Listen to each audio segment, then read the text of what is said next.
Hey, what's going on, guys? It's Alexander, and in today's video we're going to be talking about two different topics that fall under the same category of relationship stuff. The first one is going to be pretty much if you think prenups are a good or a bad thing going into a marriage.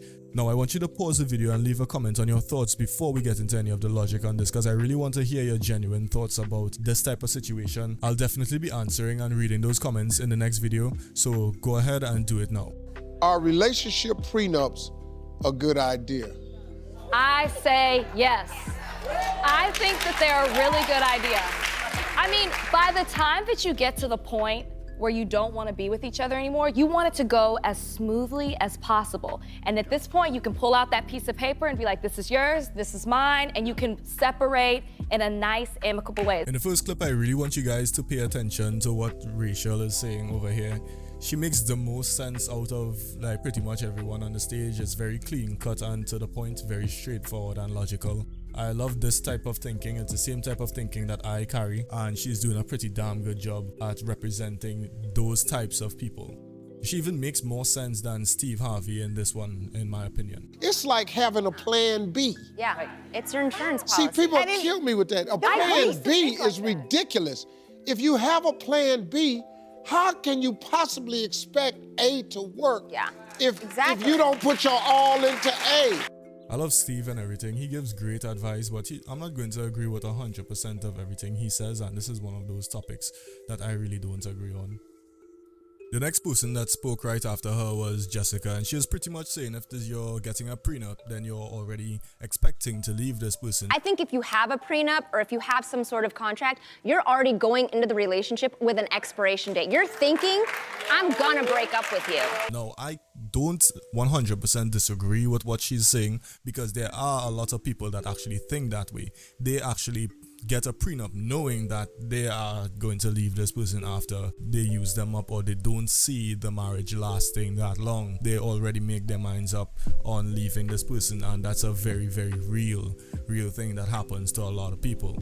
It's just that it's not most people. So I don't agree with that 100%. I still recommend that most people get a prenup, because it saves you all the drama of going through the pettiness and the fights and fighting over what's mine and what's yours and what's rightfully mine and all of that bullshit. Definitely let me know what you guys think though. But on the next clip, this is actually what made me want to make this video. Just listen to this. Ladies, your strongest weapon is your intuition.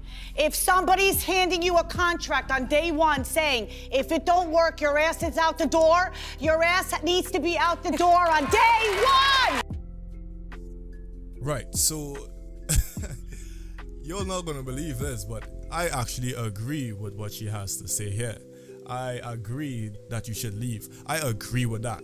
Right, I think that if you are deterred by a contract, by a prenup, then you are in that relationship for the wrong reasons. Because in the back of your mind, you are also thinking that, okay, if this nigga leaves me, I'm going to leave with as much as I can possibly carry. Right? It's the same thing that a lot of people are trying to say that men are wrong for, or even some women, because some women who have a lot more financial assets than the male, they tend to want to have a prenup as well, right? But anyway, I think that a piece of paper stopping you from being married to someone is nonsense, right? There is always risk of a breakup in any relationship. That is what a relationship is. Both people come together knowing that. And for you to think that it's not going to happen, or it's an impossibility that you're ever going to break up and it's going to be happily ever after, and the only difference between that being a reality is a piece of paper, then something is fucking wrong. Something is wrong with you, fam. But we got one more clip on this topic that I want to pay attention to, so here it is. Why is it that after 5-10 years a relationship doesn't work, you're gonna throw me out of the house? No, I'm keeping the house, the car, I'm keeping everything. Your ass is leaving the house. Amen.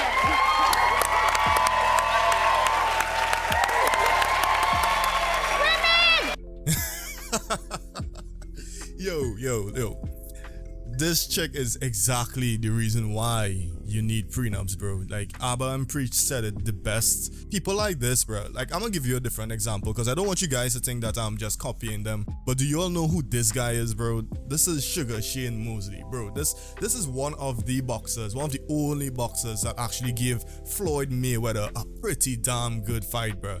Like the man has trained his entire life, right, to win over 40 professional matches, bro. And when he got divorced, his wife took his 3 fucking belts, bro. Like what?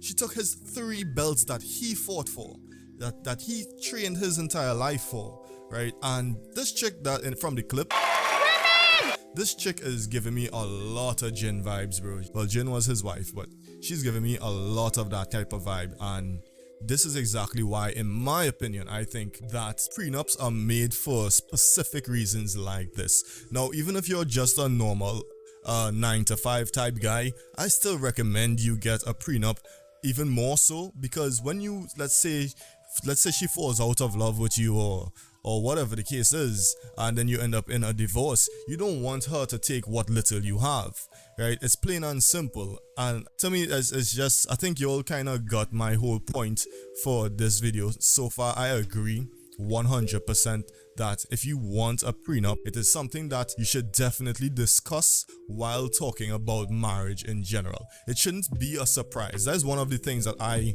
personally believe. I don't think it's fair to bring it as a surprise to the person. I think it is something that should be openly discussed instead of just bam, it's like stack of papers, sign that or you know, we're not getting married. You know, I think that's the wrong way of going about it, and that also implies, in my opinion, that you have ulterior motives. Another thing that I want to make clear is that the only time I think it's appropriate for you to try to take this person for all they have is if they are one of those abusive motherfuckers. Like, if they are one of those guys, then yeah, they definitely deserve it, and like, fuck them, right? Like, for real, like, go ahead, take their soul too. But nah, like don't actually go killing anybody. But you get my point. So before I move on to the next topic, I just want you guys to go ahead and comment your thoughts on this first part.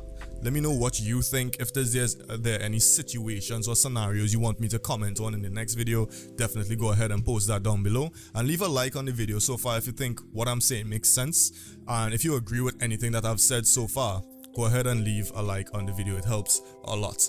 Right, don't be stingy, you piece of shit. This one is about a couple that I think they do some type of podcast. I'm not really familiar with them, but they're discussing women who request guys to be exclusive to them, but then they complain that the guy be beating up the pum pum a little too much, you know. Right, she be sore like every day and that type of thing.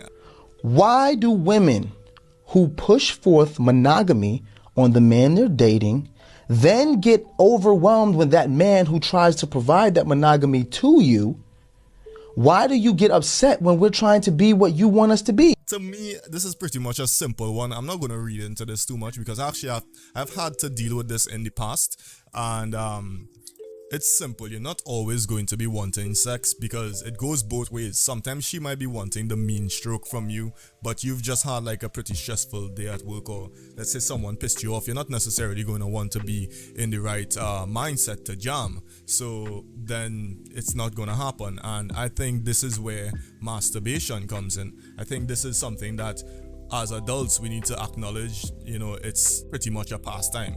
It's just to scratch that itch and you get it over with, right? But it's completely different if the person is withholding sex. That's a completely different category. If you're withholding sex for some other fucking reason, and a lot of times that's because they're getting sex elsewhere, or they're not sexually attracted to the person that they're currently with, that's something that you all need to identify and address. Is something that you need to talk about openly, right? But as I said, to me this is simple, right?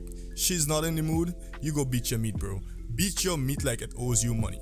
Beat that nigga like he just stepped on your Air Jordans V that are worth $10,000, by the way. And yeah, it's just, you just move on. And then for the ladies, they obviously have a variety of toys and shit. I mean, don't be one of those freaky chicks that go out there and be buying like fucking horse size sausage and shit. You know, don't be one of those chicks. But definitely yeah, figure out a way to scratch that itch and then discuss it if it's a reoccurring thing. If does you think that something is wrong, like maybe the person isn't as attracted to you as they were, then this is something that you need to openly discuss. And I know it's a bit cliche to hear that communication is key in a relationship, but that's because it's true, man. Like, my girl and I have made it 7 years, bro. And we only got that far because when there's an issue, we kind of just try to put it on the table and discuss it, just deal with it openly. That's the best way of moving forward. I've seen couples that are mad at each other for like 4 to 5 days, and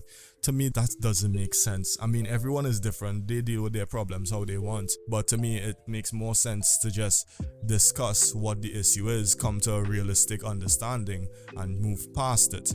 So once you do that, sometimes you get pissed off for like a day. Sometimes you get pissed off for a few hours. Sometimes it's just one conversation and then you realize it's a huge misunderstanding. And I'm not saying our relationship is perfect. No fucking relationship is perfect.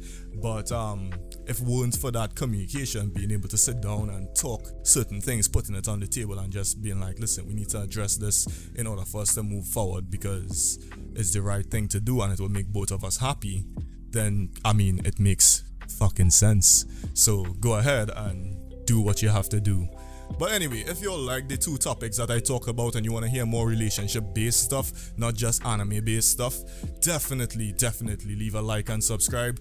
Check out my Instagram and my Twitter if you want to message me there about anything. I do requests for these types of art. I try to make characters look pretty real. But yeah, if y'all want to shoot me a message, my DMs are always open. And yeah, I hope y'all have a good one. I'll see you in the next video. Later.